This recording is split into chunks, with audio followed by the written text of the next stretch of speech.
When my son told me that I would not be welcome at his house for Christmas, I smiled, got in my car, and made one call. By the new year, I had their mortgage payments canceled, and that was just the beginning of my plan. Justice must be restored and arrogance punished. You won't believe what I did next. Before we continue, please subscribe to the channel and let us know where you are listening in the comments. I could make my famous turkey this year, I said, settling deeper into Michael's leather couch. The one with the sage stuffing your mother used to love. Remember how she'd always say it was better than her grandmother's? The words hung in the warm air between us, mixing with the scent of Isabella's expensive vanilla candles. Michael shifted beside me, his wedding ring catching the light from their 12-foot Christmas tree. Something in his posture changed, shoulders pulling inward like he was bracing for impact. Dad, unfortunately, you won't be welcome here for Christmas. The words hit me like a physical blow. I blinked, certain I'd misheard. What do you mean? Why wouldn't I be welcome? Michael couldn't meet my eyes, his gaze fixed on the marble coffee table, the one I'd helped him pick out last spring when Isabella decided their old furniture wasn't sophisticated enough. Isabella's parents are coming and they'd prefer if you weren't here. My hands went cold. They'd prefer? It's just easier this way, Dad. You know how her family is about traditions. They have their own way of doing things. His voice got smaller with each word, like he was shrinking inside himself. I looked around the living room, at the silk curtains I'd paid for when Isabella complained about privacy, at the hardwood floors that had come from my second mortgage, at the crown molding that had maxed out my credit card. Every inch of this house bore my fingerprints, my sacrifice, my love for my son. Their own way, I repeated slowly. And what way is that, Michael? He flinched. Dad, please don't make this harder than it has to be. Through the kitchen archway, I could see Isabella's new KitchenAid mixer, the professional grade one she'd insisted she needed for her holiday baking phase that lasted exactly 3 weeks. $2,000 of my money sitting there, probably used twice since October. Where will I spend Christmas then? The question came out quieter than I intended. Michael's face crumpled. Maybe you could, I don't know, maybe visit Aunt Rosa, or we could do something the weekend after. The weekend after. Like Christmas was just another appointment that could be rescheduled for convenience. I stood up, my knees protesting after 8 years of carrying this burden alone. I see. Dad, wait. But I was already moving toward the door, past the family photos where my face grew smaller and more distant in each frame, past the coat closet that held Isabella's $1,000 jackets. My hand found the doorknob, solid and cold under my palm. Son, I said without turning around. Tell Isabella's parents, I said, Feliz Navidad. The December air hit my face like a slap as I walked toward my truck. Behind me, I heard Michael call my name once, then the soft click of the door closing. Final. Absolute. I sat in the driver's seat for a moment, engine off, watching the Christmas lights twinkle in the windows of houses I'd never be welcome in. My phone buzzed, probably Michael wanting to smooth things over with empty promises and guilt. I didn't answer. Instead, I turned the key and drove into the darkness, leaving behind the warm glow of the house I'd bought, but would never belong in. The heater hummed against the December cold as I navigated the familiar streets toward home. South Hills sprawled around me, every neighborhood corner holding memories of the man I used to be, the one who believed family meant everything, who'd give his last dollar to see his son smile. That man was a fool. I stopped at the red light on 29th and Grand, watching a young father load Christmas presents into his SUV. His kids pressed their faces against the window, breath fogging the glass with excitement. Once upon a time, that had been Michael and me. Before Isabella, before I became nothing more than a walking ATM with inconvenient emotions, the numbers started rolling through my head like a broken slot machine. $2,800 every month for 5 years. My calculator had given up trying to make sense of it last spring when I'd finally added up the total. $140,000. More money than Maria and I had saved for our entire retirement. Gone. Just gone. I pressed the accelerator harder than necessary as the light turned green. The truck responded with a growl that matched my mood. 5th Street. That was where I'd refinanced my house. Our house, Maria's, and mine. to cover their down payment. The loan officer had looked at me with pity I hadn't recognized at the time. Mr. Flores, are you sure about this? You're putting a lot at risk for someone else's investment. Someone else's investment? Not my son's future, not my family's security. Someone else's investment. Lincoln Street, the bank where I'd taken out a second mortgage when Michael lost his job 2 years ago. Just temporary, Dad. Just until I get back on my feet. Isabella had stood behind him, $700 purse slung over her shoulder, nodding sympathetically while mentally calculating how much my desperation was worth. Nothing, as it turned out. My desperation was worth nothing to them. I pulled into my driveway, the one with the cracked concrete I couldn't afford to fix, because every spare dollar disappeared into their perfect suburban fantasy. The porch light flickered, another repair I'd been putting off. Inside, the house felt hollow without Maria's laughter, without the warmth of family gatherings that would never happen again. My phone rang as I fumbled with my keys, the shrill tone echoing off the empty walls. Isabella's name flashed on the screen, probably wanting to explain why I wasn't good enough for her parents' delicate sensibilities. Perfect timing. I'd been waiting 5 years to have this conversation. I answered on the fourth ring, letting her wait just long enough to wonder if I'd pick up at all. Dennis. Isabella's voice dripped with false sweetness, the same tone she used when asking me to cover their water bill or property taxes. I heard about the little misunderstanding with Michael. Misunderstanding? I leaned against my kitchen counter, still wearing my coat. I don't think there's any misunderstanding, Isabella. You made your position quite clear. Look, I know this seems harsh, but you have to understand my parents' perspective. They're very traditional people. They expect a certain atmosphere during the holidays. A certain atmosphere, I repeated. And what atmosphere is that? A pause. I could hear shopping bags rustling in the background, probably spending money that should have gone to their mortgage payment. Money that was my responsibility, apparently. Well, they're not used to your kind of cooking. All that spicy Mexican food and loud music. And frankly, Dennis, they're educated people. They expect conversations about current events, literature, art, you know. The words hit harder than a physical blow. 8 years of biting my tongue, of swallowing insults for Michael's sake, of pretending not to notice the way she looked at me like I was some kind of hired help. My kind of cooking. My voice stayed level, controlled. You mean the food you ate every Sunday for 3 years when money was tight? The tamales you said reminded you of your grandmother? That was different. We were appreciative then, but now with my parents... Now with your parents, you can't have the Mexican peasant embarrassing you at your fancy dinner table. The false sweetness evaporated. Don't be dramatic, Dennis. This isn't about race, it's about class. My father graduated summa cum laude from Washington State. My mother speaks 4 languages. They summer in the Hamptons. What exactly would you contribute to dinner conversation? Stories about laying tile? Heat flooded my chest, but I kept my voice steady. I built a business from nothing after your husband's grandfather died. I've employed over 50 people. I've paid more in taxes than your father made in his best year. Money isn't everything, Dennis. Breeding matters. Education matters. And frankly, Maria understood her place better than you understand yours. The line went dead silent. She'd crossed it. The line I didn't even know existed until she'd stomped across it in her designer heels. What did you say about my wife? I'm just saying she knew how to blend in better. She didn't make waves. She understood that some spaces weren't meant for her. My hand tightened around the phone until my knuckles went white. Maria had more class in her little finger than your entire bloodline will ever possess. Oh, please. She was a house cleaner who got lucky. At least she had the good sense to stay quiet about it. Isabella? My voice dropped to something I didn't recognize. I want you to listen very carefully. This conversation is over. We're done pretending to be family. You can't just... We're done, I repeated, and ended the call.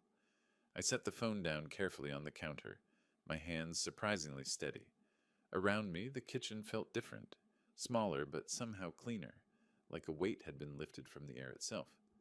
I walked to my desk in the corner, pulled out the manila folder I'd been avoiding for months. Bank statements, mortgage papers, 5 years of automatic transfers that had bled me dry while they lived like royalty. Time to stop the bleeding. Part 4. The first decision, canceling the mortgage. The documents spread across my kitchen table like evidence at a crime scene. 5 years of bank statements, each one showing the same automatic transfer. $2,800 on the 15th of every month, vanishing from my account into theirs. A paper trail of my own stupidity. I pulled out my calculator and started adding. The first year, $33,600. The second year, another $33,600. By the third year, I'd stopped buying myself new clothes. The fourth year, I'd started shopping at discount grocery stores. This year, the fifth year, I'd been eating peanut butter sandwiches for lunch to make ends meet. $143,400. Not counting the down payment, not counting the times I'd covered their utilities when Isabella's shopping addiction got out of hand. Not counting the new roof, the landscaping, the furniture that was essential for their lifestyle. I sat back in my chair, looking at the numbers until they blurred.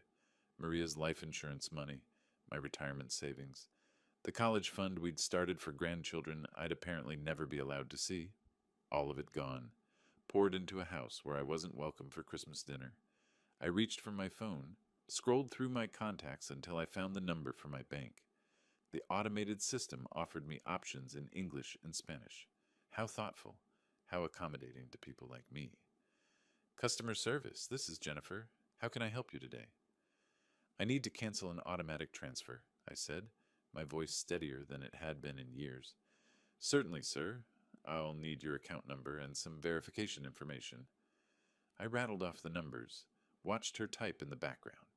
Professional, efficient, no judgment about why a 62-year-old man was canceling payments to what was probably his son's mortgage. I see the transfer you're referring to, Mr. Flores. $2,800 monthly to Wells Fargo, account ending in 7423. How long have you been making this transfer? 5 years. The words tasted bitter. And you want to cancel it effective immediately? I looked around my kitchen, at the outdated appliances I couldn't afford to replace, at the walls that needed painting, at the windows that leaked cold air because I'd spent my home improvement money on someone else's castle. Effective immediately, I confirmed. Done. The transfer has been canceled. Is there anything else I can help you with today? No, I said, surprising myself with how good the word felt. No, that's everything. I hung up and sat in the sudden quiet of my house. Outside, December darkness was settling over Spokane, Christmas lights twinkling in windows where families gathered without conditions, without judgment, without the need to hide who they were. For the first time in 5 years, next month's budget would balance. For the first time since Maria died, I could afford to fix my porch light, buy decent groceries, maybe even take a vacation. I gathered up the bank statements, the mortgage papers, all the evidence of my generosity.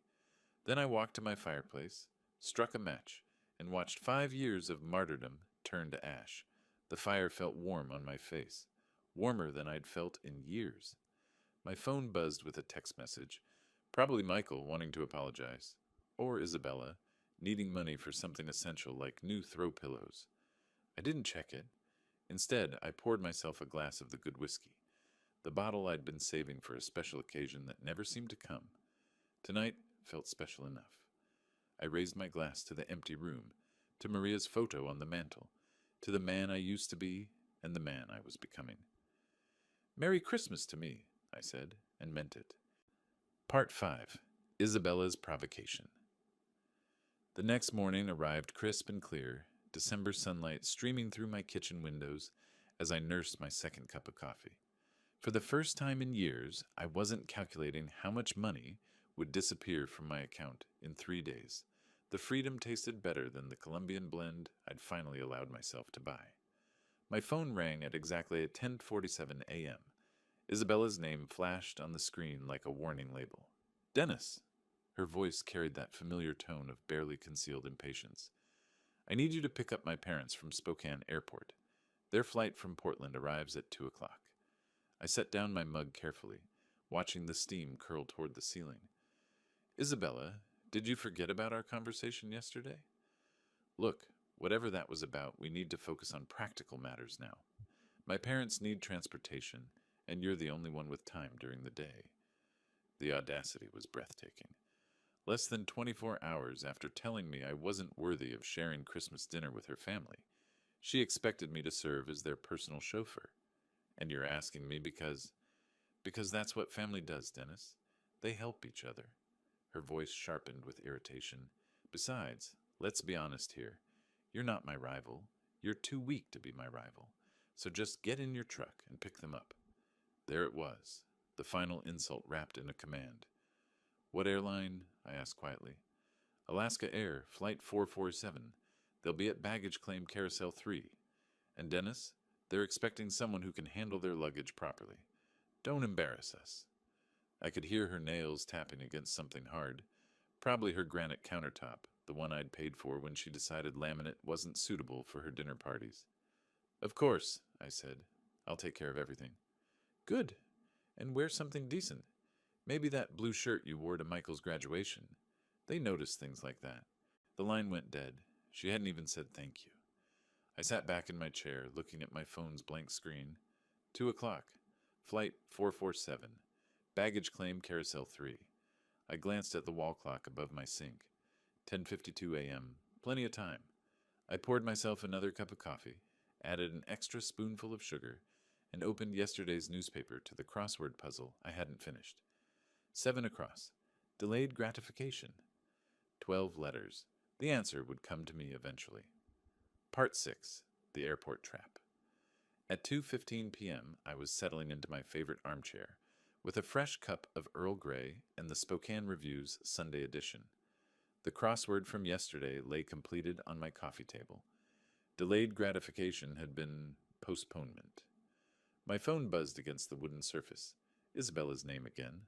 I let it ring. The December sun slanted through my living room windows, warming the space where I'd spent so many lonely evenings counting the cost of my generosity. Today the silence felt different. Earned, intentional. 2:47 p.m. The phone buzzed again. This time I could see the preview of her text. Dad, where are you? My parents are. I turned the phone face down and returned to the sports section. The Seahawks had lost again. Some things never changed. By 3:30 my phone had buzzed 6 times. I'd finished the newspaper, brewed a second pot of tea, and started organizing the junk drawer in my kitchen table. Amazing what you could accomplish when you weren't rushing around serving people who considered you their personal bellhop. The 7th call came at 3:45. Instead of Isabella's name, I saw unknown number. Probably her parents borrowed someone's phone at the airport. I let that one ring too. Outside, a neighbor was hanging Christmas lights on his porch, his children running around the yard with the manic energy that only December afternoons could bring. Normal families doing normal things. No one was stranded anywhere, waiting for someone who would never come. 4:15 p.m. My phone started ringing and didn't stop. Isabella, then the unknown number, then Isabella again. The buzzing became constant, like an angry wasp trapped against glass. I walked to my kitchen and unplugged my landline from the wall. Then I turned my cell phone completely off. Perfect silence. I made myself a grilled cheese sandwich and heated up a can of tomato soup. Comfort food I hadn't allowed myself in months, because every grocery dollar had gone toward making ends meet, while subsidizing their lifestyle. The cheese melted perfectly golden, the soup steamed in my favorite mug. Outside, the winter sun was already starting to set, casting long shadows across my backyard. Somewhere across town, 3 people were probably standing in an airport parking garage, arguing about taxi fare and wondering how their personal servant had the audacity to strand them. The thought made my soup taste even better. By 5 p.m., I'd eaten dinner, loaded my dishwasher, and was considering what movie to watch. It had been years since I'd had an entire evening to myself without worrying about emergency calls for money or last-minute favors. I was reaching for the remote when someone started pounding on my front door. Not knocking, pounding. The kind of aggressive hammering that rattled the frame and announced pure fury. I set down my tea and walked slowly toward the sound, already knowing exactly who I'd find on the other side. The pounding intensified as I approached the door, each blow more violent than the last. Through the peephole, I could see 3 figures crowded on my small porch, like wolves circling prey. I opened the door to find Cody Jenkins's red face inches from mine. "What the hell is wrong with you?" he shouted, pushing past me into my living room without invitation. "We waited at that goddamn airport for over 3 hours." Catherine followed him, her usually perfect hair disheveled, her lips pressed into a thin line of pure hatred. "This is completely unacceptable behavior from someone your age, Dennis. Absolutely barbaric." Isabella brought up the rear, her designer coat wrinkled, her makeup smeared. "You humiliated us. Do you have any idea what you've done? My parents had to take a $40 taxi because you decided to get out of my house." My voice cut through their chorus of rage like a blade through silk. They stopped mid-rant, shocked by the steel in my tone. "Excuse me?" Cody's face went from red to purple. "You don't get to make demands here, buddy. Not after what you pulled today." "This is my house," I said quietly, not moving from my position by the door, "and I want you out. Now." Catherine stepped forward, her voice dripping with the kind of condescension she'd perfected over decades of looking down on people like me. "Dennis, you clearly don't understand the magnitude of your mistake. My husband has connections throughout this city. Business connections. Social connections. You can't treat people like us this way and expect—" "This was a lesson for you," I interrupted, meeting her gaze steadily. "A lesson about your excessive arrogance and your poor treatment of people you consider beneath you." Isabella's mouth fell open. "A lesson? Who do you think you are to teach anyone anything? You're nobody. I'm someone who finally stopped being your personal bank account and taxi service." I stepped aside and held the door open wider. "The lesson is over. You can leave." Cody jabbed a finger toward my chest, but didn't quite dare touch me. "You have no idea who you're messing with, old man. I've been in this town longer than you've been breathing its air. I know people. Important people. People who can make your life very, very difficult." "Is that a threat, Mr. Jenkins?" "It's a promise." His voice dropped to a menacing whisper. "You think abandoning elderly people at an airport is just something you can do without consequences? You're about to learn exactly how wrong you are?" Catherine nodded, her smile sharp enough to cut glass. "Indeed. Actions have consequences, Dennis, and yours will be quite public." Isabella grabbed her father's arm. "Daddy, let's just go. This pathetic old man isn't worth our time." They filed out of my house like a defeated army, but Cody turned back at the threshold. "You'll regret this," he said. "I guarantee it." I closed the door behind them and turned the deadbolt with a satisfying click.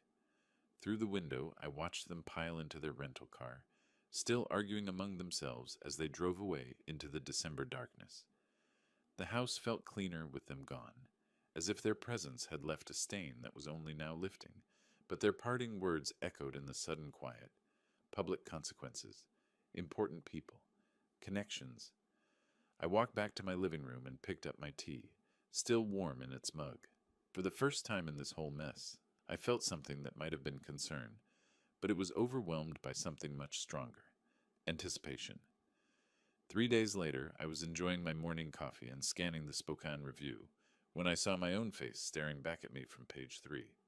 The headline read, "Spokane Businessman Abandons Elderly Couple at Airport During Holiday Storm." My hands went still around the coffee mug.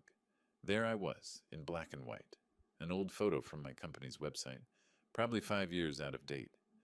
Below it, a story that made my blood run cold and my temper flare in equal measure. Cody and Catherine Jenkins, visiting their daughter for Christmas, were left stranded at Spokane International Airport for over 4 hours Sunday when family member Dennis Flores failed to appear for a prearranged pickup. The couple, both in their late 50s, waited in frigid temperatures as a winter storm warning was issued for the region. Winter storm warning. It had been 52 degrees and sunny. "We couldn't believe someone would just abandon us like that," said Cody Jenkins, a retired banking executive. "We called repeatedly, but Mr. Flores never answered his phone. We were forced to take an expensive taxi in dangerous weather conditions. At our age, this kind of treatment is not just inconsiderate. It's dangerous." The article continued with quotes about my pattern of erratic behavior and concerns about my mental state. Cody had painted himself and Catherine as helpless victims of a cruel old man who'd suddenly snapped without provocation. No mention of the Christmas dinner rejection, no context about Isabella's demands or their years of financial exploitation. Just me, the villain who abandoned poor elderly tourists during a blizzard that existed only in Cody's imagination. I set down my coffee and read the article again, slowly, then a third time. The byline belonged to Patricia Morrison, lifestyle editor. I didn't recognize the name, but I recognized the strategy. Cody had called in favors, used his banking connections to get this story placed exactly where it would do maximum damage to my reputation. Smart, very smart. For the first time since this whole mess started, I felt a grudging respect for my opponents. They weren't just entitled trust fund babies throwing tantrums. They were strategic, calculating. They understood that in a small city like Spokane, reputation was everything. One well-placed newspaper article could destroy decades of hard work. They'd declared total war. I folded the newspaper carefully and set it aside, my mind already shifting into the methodical planning mode that had built my business from nothing. This wasn't about airport pickups anymore. This wasn't about Christmas dinner or mortgage payments. This was about winning. I pulled out my laptop and began typing names into search engines. Cody Jenkins, Catherine Jenkins, Isabella Flores, their social media profiles, their connections, their habits, their weaknesses, everything they'd foolishly made public over the years. If they wanted to play chess, I'd show them what a real strategist looked like. I glanced at my wall calendar. December 18th. 7 days until Christmas. 7 days to plan something they'd never forget. I spent the next 3 days living in a different world. Not the world where I was Dennis Flores, the broken down old man who let his family walk all over him. This was the world where I was Dennis Flores, businessman, strategic thinker, someone who'd built something from nothing and wasn't about to let a bunch of entitled parasites destroy what I'd worked 40 years to build. My laptop became command central. Social media profiles filled my browser tabs like playing cards in a high-stakes game. Cody Jenkins, retired First National Bank manager, member of the Spokane Country Club, treasurer of the Inland Northwest Business Leaders Association. A man who'd spent his career in positions of trust and influence, a man with a lot to lose. Catherine's Instagram painted a perfect picture of refined living, charity luncheons, wine tastings, vacation photos from Coeur d'Alene tagged with Chash Blessed Life. Every post carefully curated to project success and sophistication. Comments from friends praising her elegant taste and inspiring lifestyle, all built on other people's money, including mine. Isabella's Facebook timeline told the real story. Posts about our beautiful home with photos of the kitchen I'd paid for. Check-ins at expensive restaurants during the months when I'd covered their utility bills. A status update from last week. So excited for Christmas dinner with family. Can't wait to show off our hosting skills. Our hosting skills. Our home. Our success. The narcissism was breathtaking.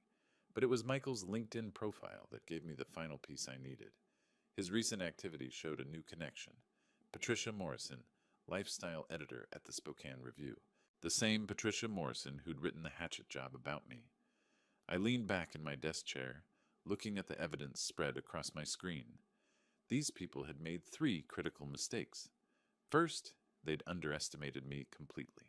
Second, they'd gone public with their attack, which meant I could go public with my response. Third, they'd documented their entire privileged lifestyle online, creating a perfect catalog of hypocrisy. I clicked through to Patricia Morrison's profile. 43 years old, journalism degree from WSU, 15 years at local papers. No previous connection to banking or finance, which meant Cody had reached out cold, probably through someone he knew from his business network. A 5-minute search through local business directories confirmed my suspicion. 3 mutual connections between Cody and Patricia's editor. The story hadn't just appeared, it had been planted carefully and deliberately. Amateur hour. I opened a new document and began typing. Not a response to their media attack, something much better. A timeline. 5 years of financial support, documented with bank statements, receipts, and canceled checks. The down payment for their house, $47,000 from my home equity loan. The kitchen renovation when Isabella decided granite countertops were essential. $18,000 from my credit card, 60 monthly mortgage payments of $2,800 each, $168,000 and counting, $250,000, more than I'd spent on myself in the last decade. My phone buzzed with a text from a number I didn't recognize. Probably Isabella, trying a new angle. I ignored it and kept working. By evening, I had everything organized in a manila folder thick enough to choke a horse. Bank statements, receipts, photos downloaded from their social media showing off purchases I'd funded, a printed copy of the newspaper article with my handwritten notes in the margins, documenting each lie and distortion. I looked at my wall calendar.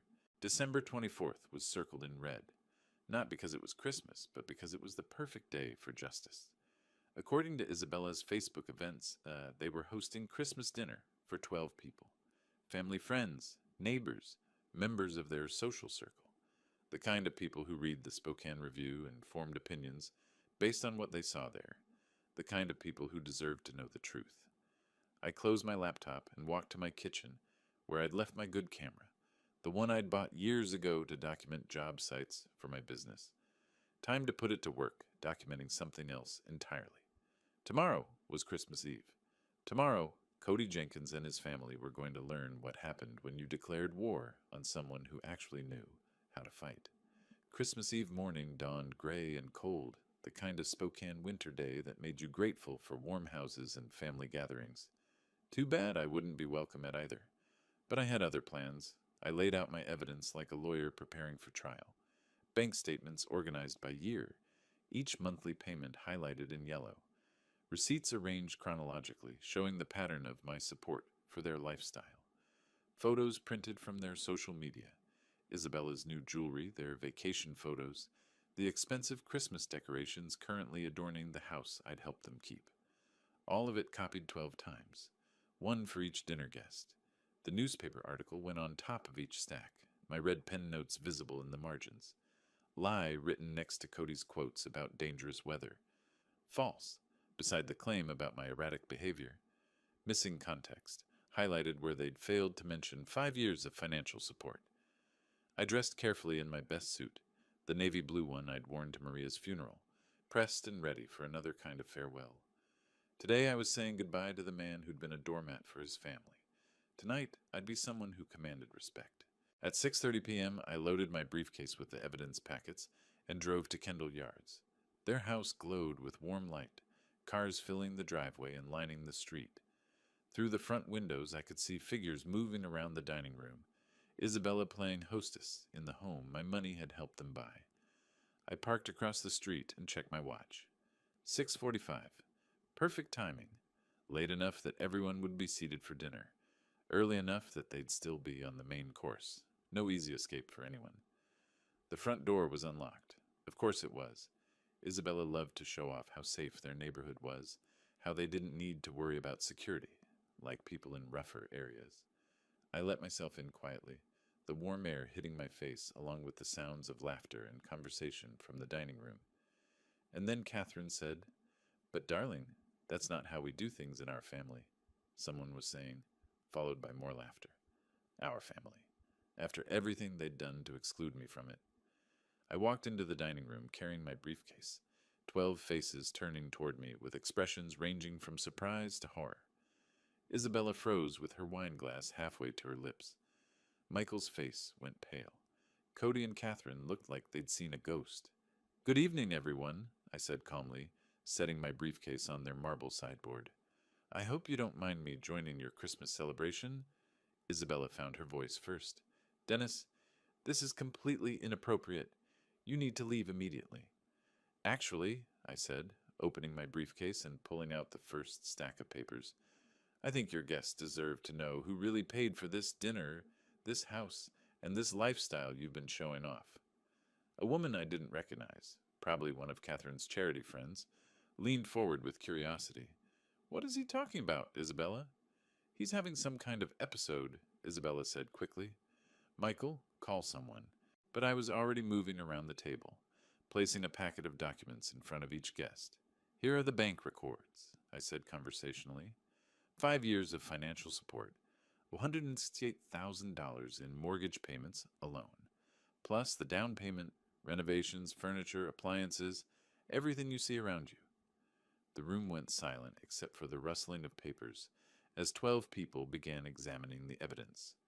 I watched their faces change as they absorbed the numbers, the dates, the undeniable proof of my generosity and their deception. This is, one man started, then stopped, staring at a bank statement. Outrageous, finished the woman across from him. Isabella, why didn't you tell us any of this? Isabella's perfect composure was cracking. It's more complicated than it looks. Dennis volunteered to help us. We never asked. Actually, I interrupted, pulling out the newspaper article, let's talk about what you did ask for, and what you told the media about me. The temperature in the room seemed to drop 10 degrees. I placed copies of the newspaper article on the table, watching as the dinner guests recognized my photo from the unflattering story that had run 3 days earlier. Now, I said, my voice carrying clearly through the sudden silence, let's talk about the real manipulators in this family. Cody's face had gone from red to ashen. Catherine sat rigid in her chair, her wine glass forgotten in her hand. Mr. Jenkins here used his banking connections to plant this story. I continued, tapping the newspaper. Notice how I'm portrayed as unstable and dangerous, abandoning poor elderly people in freezing weather. A gray-haired man in an expensive sweater looked up from the article. Cody, what is this about? The weather was 52 degrees and sunny, I said before Cody could answer, and they weren't stranded tourists. They were Isabella's parents, coming to the Christmas dinner I'd been banned from attending because I wasn't good enough for their company. Catherine finally found her voice. That's not... We never said... You never said what, Catherine? I pulled out my phone where I'd screenshotted several of Isabella's social media posts. That I was too low-class for your parents? That my Mexican food and working-class conversation would embarrass you in front of your educated friends? The woman I'd identified as one of Catherine's charity friends shifted uncomfortably. Catherine, surely you didn't... He's twisting everything, Cody blustered, but his voice lacked conviction. This man has serious mental health issues. The stress of aging, financial problems? Financial problems? I almost laughed. Mr. Jenkins, I've been supporting your daughter and son-in-law to the tune of nearly $3,000 a month for 5 years. The only financial problems here are the ones you're about to have. I turned to address the entire table. These people have taken $200,000 from me while calling me names behind my back. They've manipulated my son against me, banned me from family gatherings, and when I finally stood up for myself, they tried to destroy my reputation in the newspaper. Michael spoke for the first time, his voice barely above a whisper. Dad, I didn't know about the newspaper. Your wife knew, I said quietly, and her parents orchestrated it. They turned me into a villain for refusing to be their personal ATM and chauffeur. The social dynamic in the room was shifting like tectonic plates. I could see it in the guests' faces, the gradual realization that everything they'd been told about tonight's generous hosts was built on lies. This is unconscionable, said an elderly woman in pearls staring at the bank statements. Cody, how could you let your daughter take advantage of this man's generosity, then attack him publicly when he stopped enabling it? Cody's carefully maintained facade was crumbling. You don't understand the full situation. I understand perfectly, the woman interrupted. This man has been supporting your family financially while you treated him like hired help. And when he finally said no, you tried to ruin his reputation. Catherine's voice came out strangled. He abandoned us at the airport. After you told me I wasn't welcome at Christmas dinner because my presence would be inappropriate for your parents, I said calmly. After 5 years of paying their bills while you looked down on me for my ethnicity and education level. The silence was deafening. 12 people staring at Cody and Catherine with expressions ranging from disgust to embarrassment for having associated with them. Isabella made one last desperate attempt to control the narrative. Everyone, please. This is a family matter that's gotten out of hand. No, I said firmly. This stopped being a family matter when you made it public, when you used the newspaper to attack my character, when you decided my reputation was acceptable collateral damage for your pride. I looked around the table at faces I didn't recognize but who now knew exactly who I was. I wanted you all to know the truth before you read about Dennis Flores in the paper again, because you will read about me again, but next time it'll be the real story. I closed my briefcase and straightened my tie. Enjoy the rest of your dinner. It's the last one I'll be paying for. As I walked toward the door, I could hear the eruption beginning behind me. Voices raised in accusation, questions demanding answers, the sound of a carefully constructed social facade falling apart. It was the most beautiful Christmas music I'd ever heard. The letter arrived on a Tuesday morning in March, delivered by certified mail with the weight of legal consequences behind every word. I signed for it at my front door, noting how the spring air smelled of new growth and possibility instead of the winter desperation that had marked those dark December days. Notice of default, the envelope read, final demand for payment. Inside, 3 months of missed mortgage payments had caught up with Michael and Isabella like a tsunami of reality. $8,400 in arrears, 14 days to bring the account current, or face foreclosure proceedings on the house I'd helped them buy. I set the letter aside and returned to my coffee, reading it the way you'd read news about distant weather. Interesting, but not your problem anymore. My phone had been ringing for weeks with increasingly desperate calls. Isabella's number blocked after the first hysterical voicemail. Cody and Catherine, whose social standing in Spokane had evaporated like morning mist after their Christmas dinner humiliation. Even Michael, whose calls I'd been ignoring out of a mixture of anger and curiosity about how long it would take him to swallow his pride. The answer, apparently, was 97 days. He knocked on my door that Thursday evening, no longer the confident man who'd excluded me from Christmas dinner, but someone who looked like he'd aged a decade in 3 months. Dark circles under his eyes, his expensive suit wrinkled, the smell of desperation clinging to him like cheap cologne. "Dad," he said when I opened the door, "we need to talk." I stepped aside to let him in, noting how he looked around my house like he was seeing it for the first time. The new furniture I'd bought with my first mortgage-free paycheck, the fresh paint on walls that hadn't been updated in 8 years, because every spare dollar had gone to his lifestyle. The repairs I'd finally been able to afford now that I wasn't subsidizing someone else's American dream. "Nice place," he said quietly. "It's what happens when you spend money on yourself instead of people who don't appreciate it," I replied, settling into my new recliner. "Coffee?" He shook his head, perching on the edge of my couch like he was afraid to get comfortable. "Dad, I need you to know how sorry I am. About everything. Christmas dinner, the newspaper article, the way Isabella, the way we treated you." "Go on." "I didn't know about Cody planting that story. I swear I didn't. When I found out..." He ran his hands through his hair. "Jesus, Dad. The things they said about you behind your back. The way they talked about our family. About Mom's memory." My jaw tightened at the mention of Maria, but I kept my voice level. "And what exactly did they say about your mother?" "That she knew her place better than you knew yours. That she understood. Boundaries." He couldn't meet my eyes. "I should have defended you. I should have stood up to them years ago." "Yes," I said simply. "You should have." We sat in silence for a long moment, the weight of 5 years of mistakes filling the space between us. Outside, I could hear my neighbor mowing his lawn, the normal sounds of a normal Thursday evening in a normal neighborhood, where sons didn't exclude their fathers from Christmas dinner. "The house is in foreclosure," Michael said finally. "I know. We can't make the payments without..." He stopped, seeming to realize how that sounded. "Without my help," I finished. "Without the money I was sending every month while you let your wife's family treat me like garbage. I know how it looks." "Michael." I leaned forward, making sure he was looking at me. "Do you know how much money I sent you over 5 years?" He nodded miserably. Isabella calculated it after Christmas. The mortgage payments, the down payment, everything else. Over $200,000. $237,468, I corrected. "I know the exact amount because I finally did something I should have done years ago. I added it up." His face crumpled. "Dad, I'm so sorry. I don't know how to fix this." "You can't fix it, son. That money is gone. But more importantly, those years are gone.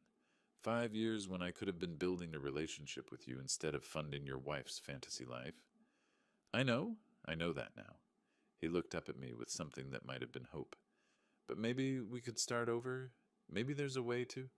Are you asking me to resume the mortgage payments? The hope died in his eyes. We're going to lose everything, Dad. The house, Isabella's respect for me, her parents' approval. I don't know what I'll do. You'll figure it out, I said, not unkindly. The same way I figured out how to live without a son who respected me. The same way I learned to spend Christmas alone while you celebrated with people who thought I was beneath them. He started to cry then, quietly, like a man who'd run out of other options. I lost you, didn't I? I chose them over you, and now I've lost you forever. I watched him for a long moment, this man I'd raised and loved and sacrificed for, who'd let his wife's family convince him that his father wasn't good enough for their company. Michael, I said finally, you didn't lose me. You gave me away. There's a difference. He wiped his eyes with the back of his hand. Is there any chance, any way you could forgive me? I forgave you months ago, I said, and meant it. But forgiveness doesn't mean going back to the way things were. It doesn't mean pretending this didn't happen, or that I'm going to resume paying for a lifestyle that came with the condition that I be grateful for scraps of your attention. Then what does it mean? I stood up and walked to my mantel, where Maria's photo sat next to a new picture.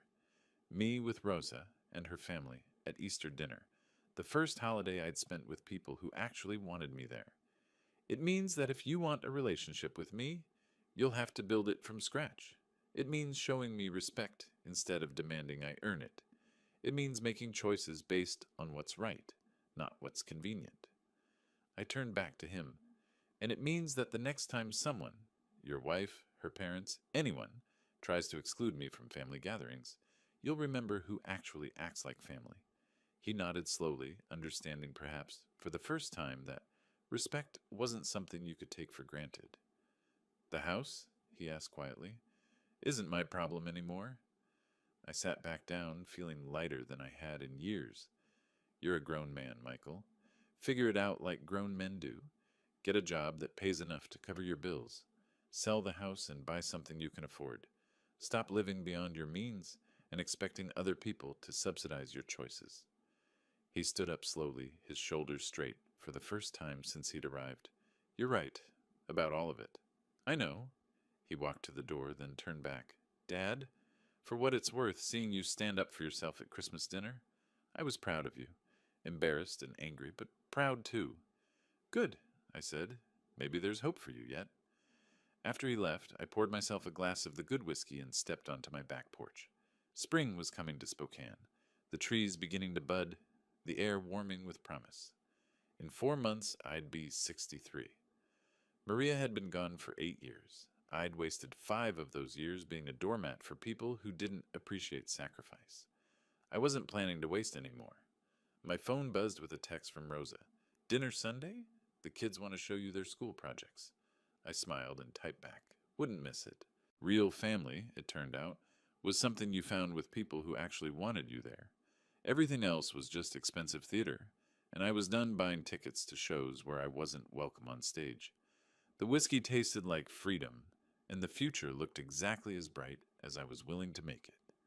If you like this story, please like this video, subscribe to the channel, and share your impressions of this story in the comments. To listen to the next story, click on the box on the left. Thank you for watching.